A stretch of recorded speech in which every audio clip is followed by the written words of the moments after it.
apparently I hit a nerve last week. That took me like 20 seconds, 30 tops, and I was doing it with flair.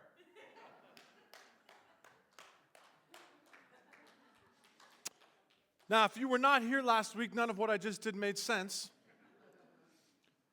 But I welcome you nonetheless. I welcome those of you who are joining us online as well. It's great to have you. If you didn't watch last week, none of what I did just made sense. So now you have to go back and watch last week's message before you watch this one and up our views. Thank you.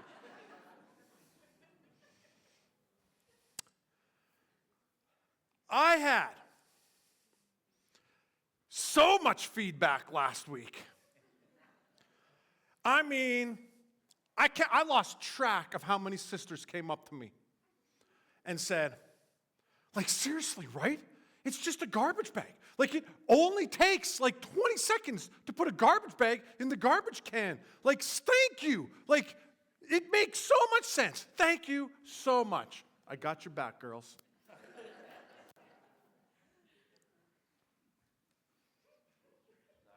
I equally had so many brothers.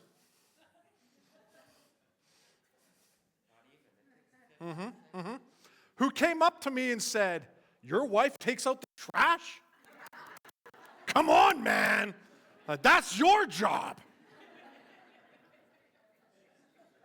Listen, here at Fort Alliance, we believe in equality of all people. And in my marriage, we mutually submit to one another out of reverence and fear of the Lord. And if you are just joining us in all seriousness, we are in a little mini 3-week series called Grudge Match. I won't tell the story again of why we got to that name, but in short, it's a little mini 3-week series on conflict resolution. And in particular, as we talk about the conversation and the topic of conflict resolution, there's two kind of angles we're coming at here, okay? And I'm going to flop in between both of these throughout. Angle number one is here at Fort Alliance, we got an amazing thing going right now. Like, this is such a beautiful, Pastor Dan will often call it like a sweet season. And I just proactively want to speak to the things that guide our life together and how we will interact and how we will resolve the things that come up, because in any gathering of people, stuff will come up. And the other side that we're kind of speaking to in the midst of this is that I also know that these principles are valuable for everyday life. They're valuable for work, for school, but in particular, they're also valuable for home. And I genuinely want there to be a good thing going in your homes.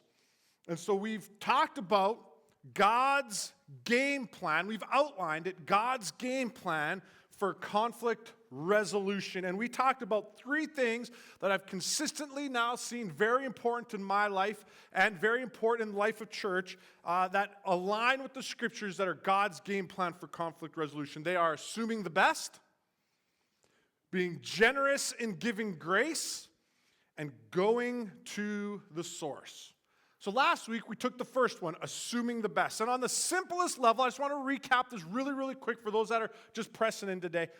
Assuming the best is important because life is just way more fun when you do it with people that you like. So as much as I can, I'm going to do my best to assume the best in church and at home. We joked about the garbage can last week, and this was like a real conversation as we left the building. Janelle looked me in the eye and said, "Hon, I knew that was going to bother you, but I was just in a big hurry on Wednesday." And I knew. That's why I said nothing, right? Because I know she's not out to get me. She wasn't trying to tick me off, right? I choose to assume the best. But on a much more significant level, on a spiritual level, assuming the best is important for your soul. And we unpacked that and the why behind it, okay? But in particular, we talked about just like God has a game plan, the enemy, the adversary, you might call him the devil, the demonic, Satan, also has a game plan. And our adversary, the enemy, he wants to blow up this church family. He wants to blow up your family. His desire is to steal, kill, and destroy, and he will do whatever he can in his slimy way to come in and wreak havoc. And so we recognized his game plan was to discourage, to bring discord, and then division. Discouragement, discord, and division. And so as a means to kind of understand how he's working around, we talked about the tone of his voice. And that he is, as Jesus calls him, a liar. When he lies, he speaks his native tongue. And so it's important to recognize the tone of his voice. We unpacked that. And so we said afterwards that at best when those thoughts that bring discouragement and discord and division come to us, at best, they are just our flesh kind of messing with us. But worse off, they're perhaps the pressure of the world and culture. But worst, they can possibly be the voice of the enemy, of the devil and his demons, looking to steal, kill, and destroy, bring discouragement, discord, and division in our church and in our home. And so we have to learn to say no to his lies, to break agreement with his lies. Therefore, we assume the best. Okay, so we talked about all that. This gets us to today, where we are going to talk about being generous in giving grace. And here is my overriding question that helps me both assume the best and being generous in giving grace. And it is this: is it worth it? Is this thought or this thing that's bothering me, that's ticking me off, that whatever, is it really worth the energy, the emotional output that I'm about to extend to like dive into it? Or, kind of the more important question that's linked is, can grace cover this? Does grace cover this? So this is going to bring us to our text. We are going to initially work through Colossians chapter 3. We're going to go through 12 to 15. I'm going to read it, and we're going to break it down, and we're going to consider the significance and the why behind why it's God's game plan when it comes to conflict resolution, communication in the church, at home, and abroad is one in which we are to be generous in giving grace. So, Colossians chapter 3, 12 to 15. I'm going to read it all, and then we're going to backtrack and go through it verse by verse. It starts like this. Since God chose you to be the holy people he loves, you must clothe yourselves with tender-hearted mercy, kindness, humility, gentleness, and patience. Make allowance for each other's faults and forgive anyone who offends you. Remember, the Lord forgave you, so you must forgive others. Above all, clothe yourself with love, which binds us all together in perfect harmony. And let the peace that comes from Christ rule in your hearts. For as members of one body, you were called to live in peace and always be thankful. So let's break it down. Let's go verse 12. Since God chose you to be the holy people he loves, you must clothe yourself with tender-hearted mercy, kindness, humility, gentleness, and patience. There's the initial kind of command in this: you must clothe yourself. It's an illustration, if you will, that puts the onus on us, right? Like it's a matter of us making a choice to put something on. And this actually isn't the first time that this comes up. This idea of clothing yourself comes up earlier as well, in verse 10. Now, before I get to that part, notice that it says to clothe ourselves with tender-hearted mercy, kindness, humility, gentleness, and patience. The conscious choice to act, to live like this. We have a little card game that we take along with us on family vacations. I know I've mentioned this before, but there's many new folks in our family, so I'm going to just share this again. It's a little card game. It's a game in which the card has like a value or a virtue or an attitude written on it. And then as a conversation kind of piece at supper, so like what we do, we're away on holidays, we make sure our phones are away, the game isn't on the TV, what have you. We sit down, we visit, and we talk about the value, the virtue, the attitude. And so it names something, and then what you do is you give it a rank. Okay, so you rank it 1 to 10. You give a little bit of a definition, and then what you do is you give an example of someone that you like see that value, that virtue, or that attitude in. Okay, so here, we're going to do it, just combine it as one for the sake of the illustration here. Tender-hearted mercy, kindness, humility, gentleness, and patience. Now, if I got to rank it, I'm going 9 out of 10 of importance here today, okay? Now, the only reason I give it a 9 is because you got to understand the rules of the game, or you can't give everything a 10. So you got to kind of move around in your pieces you play in the game. So I'm going with a 9 to kind of set the table for the final virtue that we'll get to in just a moment, okay? And when I think about a definition, why I rank this 9, because something that's become very clear to me as I get older, as I hopefully grow in wisdom, is I've learned and am continue to learn that the strength of a man isn't determined on how great or how big his bench press is. It's not about how much weight you can push. That doesn't make you strong as a man. What makes you strong as a man is the capacity to make the conscious choice day after day to be a tender-hearted and merciful, kind, humility, gentle, and patience. And as I was kind of thinking about this and wanting to like kind of play the card game that the fishers play, if you will, when I think of this, the first example that comes to my mind is Pastor Dan. I think of him when I hear these attributes. And I tell him this often, and I mean it. I want to be like him when I grow up.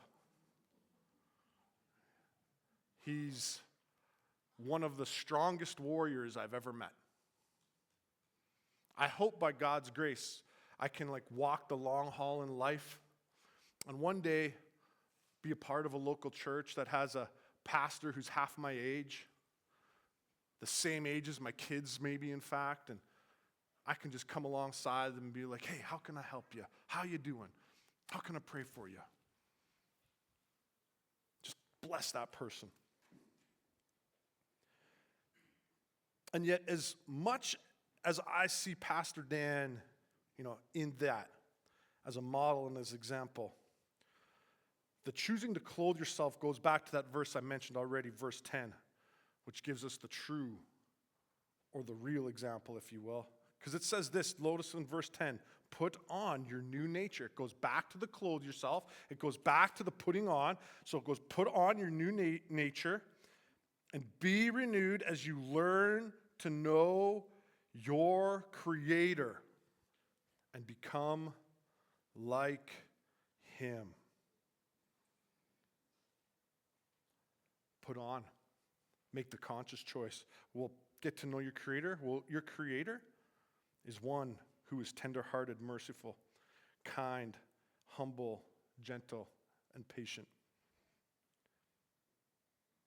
And much like your Creator, become like Him. At the very core, and we're going to see this in this next verse, of being generous in giving grace, the second point in resolving conflict and in communication, both in the church, at home, in our relationships abroad,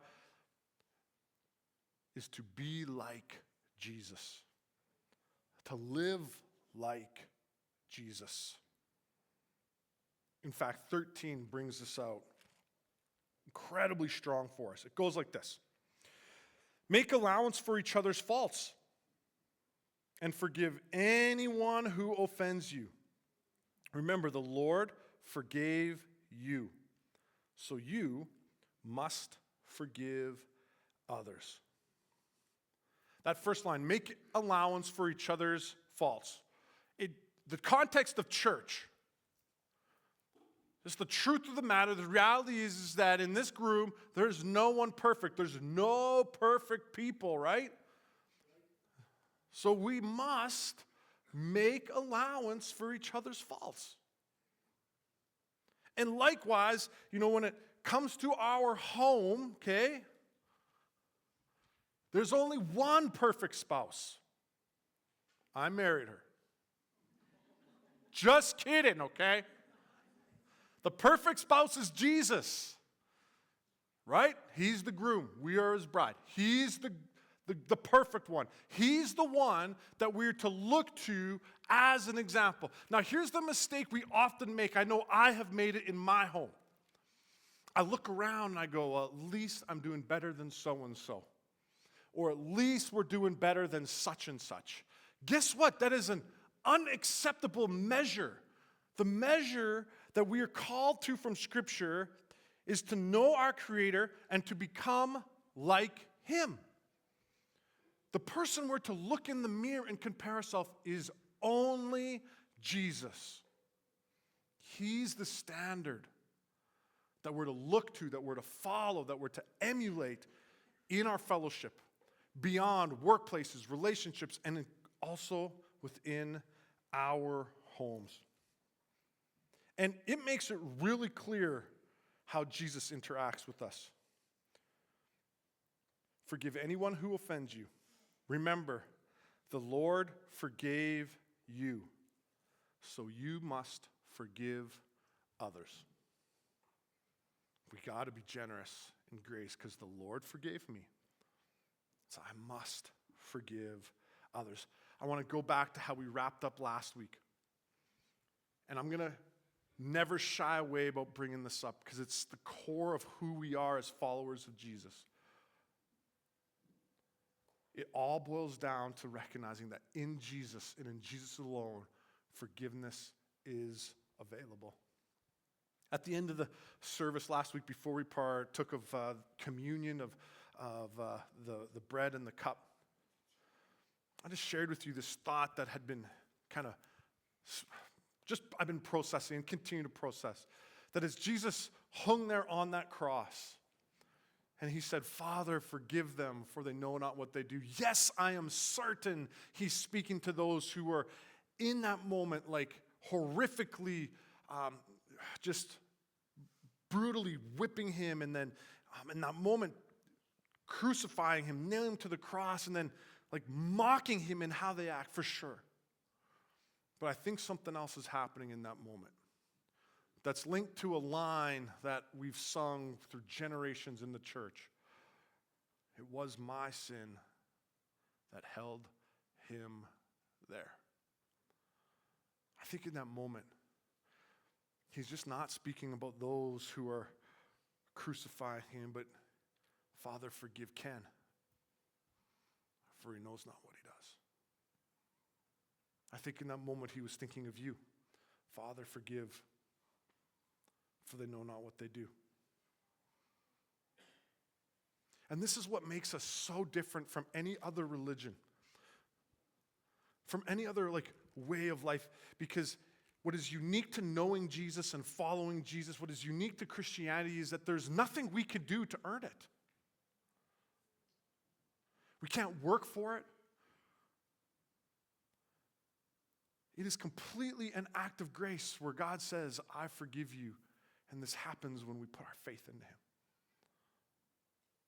When we recognize that it's me who walked away from God. And that God ensured there was a way for me to come back into relationship with him. By taking on my sin. And so when I came to him and I said, Jesus, I'm sorry. Jesus, will you forgive me? Now, Jesus, here my life is yours. Something miraculous happened in that a new nature was now available. And for you, if you've never done that, if you come to this place and you say, look, Jesus, I recognize that I have sinned, that I have wronged you. Would you forgive me? Now look, here's my life. Something miraculous happens for you. You move from death to life. And into relationship with the living God. Because he extends grace and forgives. Remember, the Lord forgave you, so you must forgive others. Now, as I was preparing this, I felt really strongly that this was the text that I was supposed to use. And my main line for today is that we're to be generous in giving grace. But I was like, I feel like this is the text I'm supposed to use, but the word grace is never actually even in this text.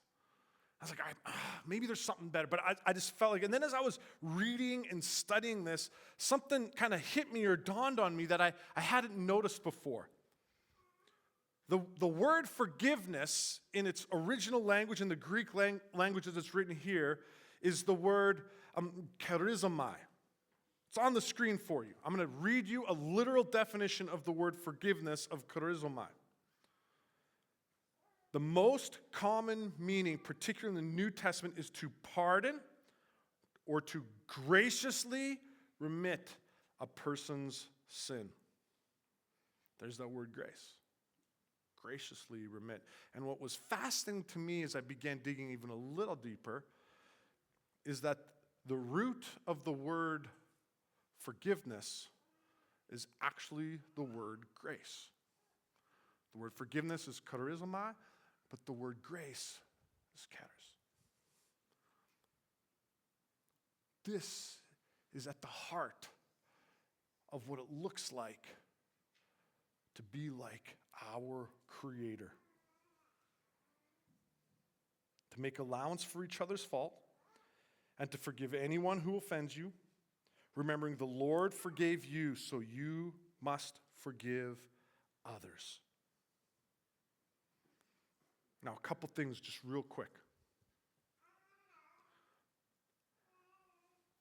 I am not suggesting that sin doesn't have consequence. It does. Always has consequence. So I want to be clear on that. I'm also not suggesting that sin shouldn't be addressed or dealt with. Okay? Remember, the third point is go to the source. And next week, we're going to get to that. Okay? So it's not that I'm brushing it under the carpet as though it's never to be talked about or never to be dealt with. We're going to get to that next week. But at the heart of being like Jesus is forgiving like Jesus. It's good for the soul.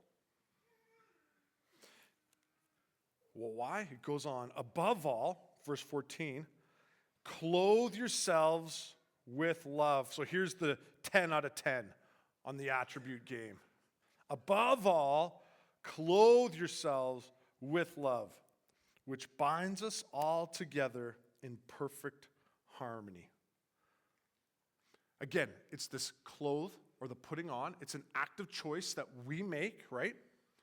And love is powerful. As Peter is, in a very familiar way, kind of writing similar things in 1 Peter chapter 4, he says that it is love that covers a multitude of sin. Love covers a multitude of sin. And so this is so critical in the fellowship in the body, in the church. It's critical in our workplaces and our other relationships, and it's critical at home. Because one of the things I've learned over the years is that it is often when we are hurting inside that something comes out in which we hurt another. And Jesus, out of love, looks at us and recognizes we each got our own hurt. We each got our own struggle. We each got our own pain. And so he graciously and gently presses in. And perhaps you heard it like this when it comes to struggles and disagreements in church or in family. A hurt people hurt people. And this is why it's so important to, above all, put on or clothe ourselves in love. Because love covers a multitude of sin. And this, as it says, brings us together in perfect harmony. And how good does that sound for church life, for work life, for home life? Brings us together in perfect harmony. Now, 15. And let the peace that comes from Christ rule in your hearts. For as members of one body, you are called to live in peace. Always be thankful. Last week, we talked about, yes, the voice of the enemy, but we also talked about the tone of the voice of Jesus. And how his voice is a voice whose tone has the sound or the tone of peace. At Christmas, we talked about, remember, he's the Prince of Peace. And here, once again, we're reminded that we're to let the peace that comes from Jesus rule in your hearts. For as members of one body, you were called to live in peace. And so I want to read this entire passage one more time, but I want to take out the yous, if you will, and I want to put in four lines. And just like think about the picture that this passage is painting for the church body as a whole and what it is to look like and be like in the midst of God's people. Like, hear this out. Since God chose Fort Alliance to be the holy people he loves, Fort Alliance must clothe themselves with tender-hearted mercy and kindness, humility, gentleness, and patience. Make allowance for each other's faults and forgive anyone who offends you. Remember, the Lord forgave Fort Alliance, so Fort Alliance must forgive others.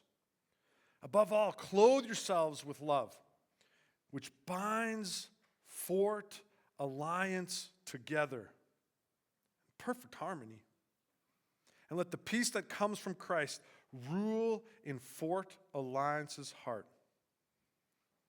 For as members of one body, Fort Alliance is called to live at peace. Doesn't that sound amazing for the church to assume the best, be generous, giving grace like we've been called to? As we get to wrap it up, I was thinking about just some very practical points of application I wanted to wrap up with. These are things that, for me, okay, these might not be a list that really apply to everybody, but I think for many, maybe most, but for me, these have been things that really influence me and ease the way in which I strive to be a man who is generous in how I give grace day by day, okay? Whether it's church life, life outside, or home, okay? So here's the first.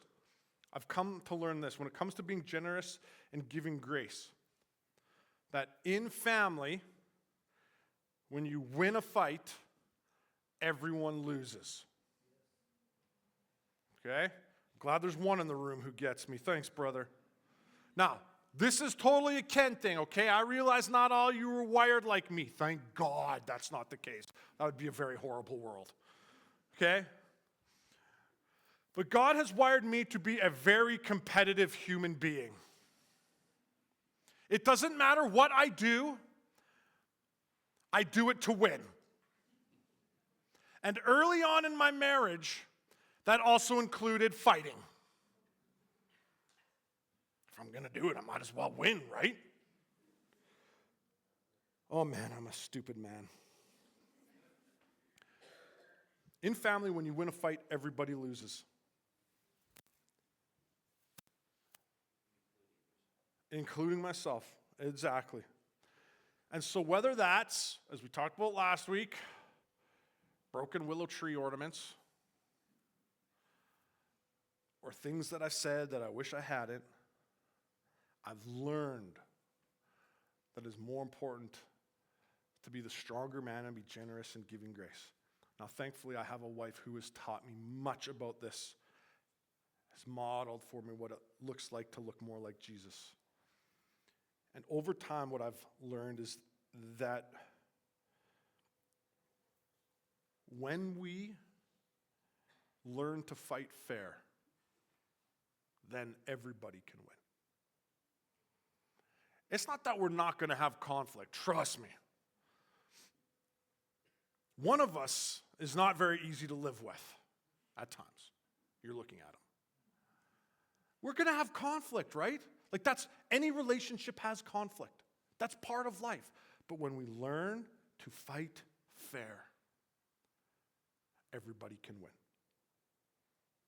Second thing that really stands out to me when I was thinking about the topic at hand, okay? In my day-to-day life, I've come to learn that grace serves. Now, this might sound a little odd, so hang with me for just a moment. As a little guy who grew up going to Sunday school, was a part of different things, I had some definitions ingrained into my head. So here's the first one. Mercy is God not giving us what we deserve. So mercy is God not giving us what we deserve. But grace is God giving us what we don't deserve. Grace, God giving us what we don't deserve. So grace gives. Grace serves. And so the overflow of my inner life and experience with God compels me then to serve the people that I share my outer life with. Because grace serves. Grace gives.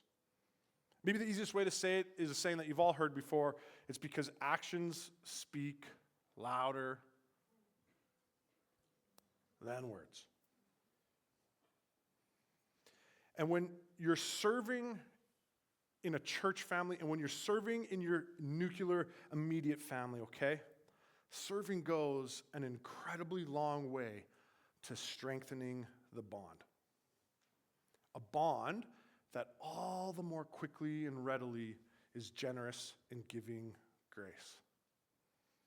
I'll give you an example. I have this magic sock drawer. I cannot tell you the last time I washed or folded socks, and yet for some reason, every day I wake up and there is socks in the sock drawer. It's magic. Magic's name is Janelle. And when the first thing that I do in the morning is put on those socks, I go back to, okay, this little thing that I'm upset about, is it worth it? Or does grace cover it?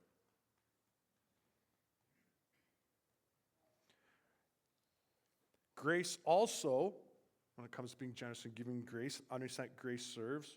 Grace doesn't keep track of score. Jesus wins. Okay? When it comes to the forgiveness factor, he won. Can't compare, you can't outgive Jesus, so just stop keeping score. Next. And I realize that this is in some ways a little bit like culturally taboo, but I say it anyway because I'm convinced of it to the core of my being. Brothers, if you are married, it is your job to lead the way. God has given you a call to lead when it comes to grace. In Ephesians chapter 5, it says it like this: as Christ loved the church, so a husband is to love his wife. So it is our job to be a strong man and go first when it comes to being generous and giving grace. And maybe you're sitting here and you're thinking, but Pastor, you don't understand. Well, but if you only knew, if you stood there and said, I do, you made a promise to lead the way and to be generous in giving grace first. It is your job to be the strong man and to lead the way in giving grace day by day. And then finally, don't forget to be gracious to yourself.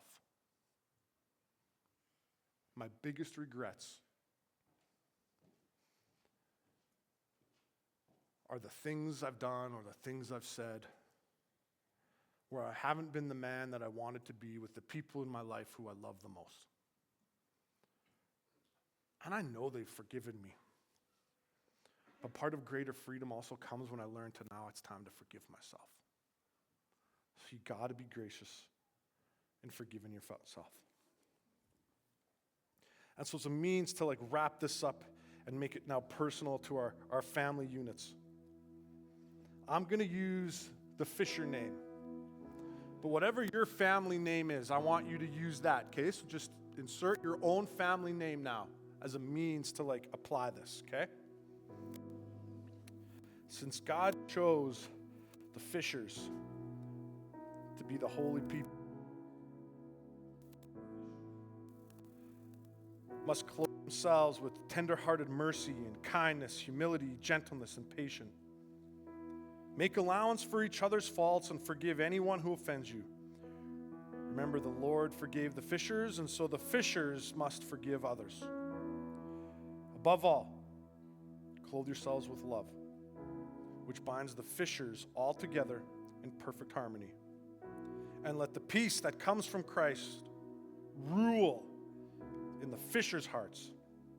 For as members of one body, the fishers are called to live in peace.